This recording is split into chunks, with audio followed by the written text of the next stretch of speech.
नमस्कार, मैं हूं आपके साथ स्नेह श्रेयस। आरएन टीवी नेशनल देख रही हैं आप। और राजनीति में क्या कहा जाता है? कहा जाता है कि ये मानसिकता की लड़ाई है, विचारधारा की लड़ाई है, सोच की लड़ाई है। तो क्या ये मान लिया जाए कि कांग्रेस पार्टी की विचारधारा नाबालिग लड़कियों से यौन शोषण की है? रुकिए रुकिए, ये कोई हवाई बातें नहीं है। पहले जरा आप इन साहब का बयान सुनिए। कैसा हूं? मेरी बहन बेटी, इंडिया में सबसे ज्यादा रेप किसके होते हैं? शेड्यूल कास्ट, शेड्यूल ट्राइब और मोस्ट ओबीसी होते हैं।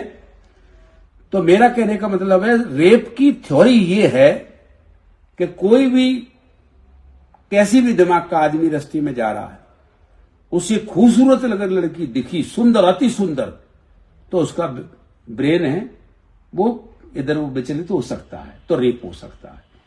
आदिवासी में कौन सी अति सुंदर स्त्री है? एससी की कौन सी अति सुंदर स्त्री है? मोस्ट ओबीसी में ऐसी स्त्रियां सुंदरियां हैं। क्यों होता है बलात्कार? उनके धर्म ग्रंथों में इस तरह की निर्देश दिए गए, हिंदू धर्म ग्रंथों में। हाँ, उनके ग्रंथों में। अब हिंदू है कि नहीं है, मैं उनके ऊपर मुझे कुछ नहीं कहना, उनके ग्रंथों में। चलिए आगे बढ़ने से पहले इनका इंट्रोडक्शन आपको दे देते हैं। तो ये है माननीय कांग्रेस विधायक फूल सिंह बरैया। मध्य प्रदेश की एक विधानसभा सीट से ये जनता का नेतृत्व करते हैं, लेकिन सोच तो समुद्र की गहराई से भी नीचे है। सुना आपने? माननीय कह रहे हैं कि अगर कोई तीर्थ यात्रा पर नहीं जा पा रहा है तो महिलाओं के साथ गलत काम करने से वही फल मिलेगा जो तीर्थ से मिलता है। और ये जनाब यही नहीं रुकते, वो ये कहते हैं कि एक आदमी एक महिला का कभी रेप कर ही नहीं सकता। क्यों नहीं कर सकता? इन्हीं से सुन लीजिए। तू स्वयं काशी, प्रयाग चरम कारणी, अयोध्या पुक्षी प्रोक्ता, रजकी मथुरा मता, चांडाल चमारिन। चांडाल एक बिरादरी है। 1156 वैरायटी है चमारों की इंडिया में। चाहे कोई जाटव का हो, अहरवार का हो, कुरील का हो, कोई का हो, मेघवाल का हो। तो ये लिखा है कि इस जाति के साथ सहवास करने पर ये तीर्थ का फल मिलेगा, इसके साथ ये सहवास करने पर फलाना तीर्थ का मिलेगा, इसको ये करेगा। तो अब वो नहीं जा पाता उस महातीर्थ को, उन धर्म ग्रंथों में जो लिखा है नहीं जा पा रहा। तो घर बैठे विकल्प क्या दिया गया है? घर बैठे इनकी औरतों को पकड़ करके सहवास कर दो तो फल मिल जाएगा। तो कोई तैयार हो जाएगा इसके लिए? तो क्या महिला का कभी रेप नहीं कर सकता अगर वो सहमत नहीं? तो नहीं करेगा। फिर इसलिए 4 महीने की बच्ची के साथ, 10 महीने की बच्चियों के साथ, 1 साल की बच्चियों के साथ रेप सुने आपने? सुने हैं? क्यों होते हैं? उसके ऑर्गन्स का रेप के लिए तैयार है क्या?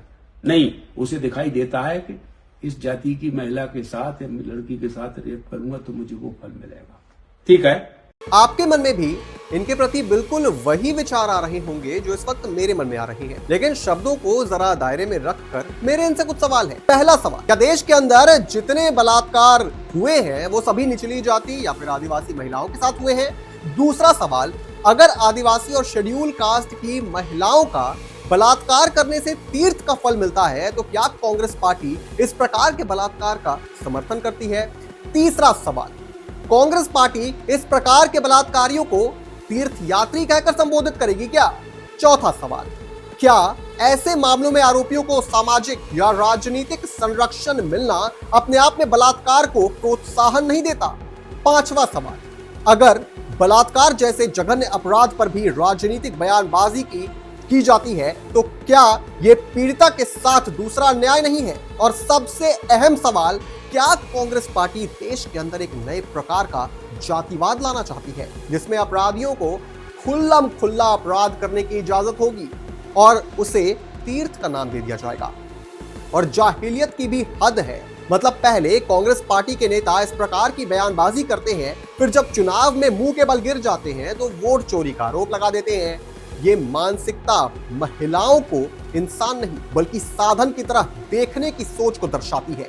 इससे भी खतरनाक बात यह है कि इस सोच में जाति को जोड़कर अपराध को वैचारिक जामा पहनाया जा रहा है, मानो कुछ महिलाओं के साथ अपराध करना अपराध है ही नहीं। अगर कांग्रेस पार्टी ऐसे बयानों पर स्पष्ट और कठोर और त्वरित कार्रवाई नहीं करती है तो ये चुप्पी अपने आप में सहमति जैसी होगी।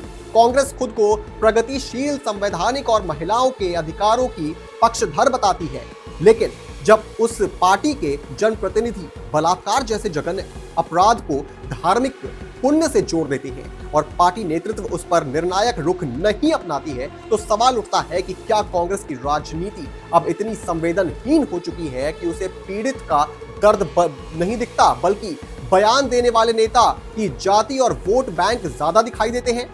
इस तरह की बयानबाजी न केवल अपराधियों को नैतिक ढाल देती है, बल्कि समाज को यह संदेश भी देती है कि सत्ता के करीब रहने पर अपराध भी विचारधारा बन सकता है।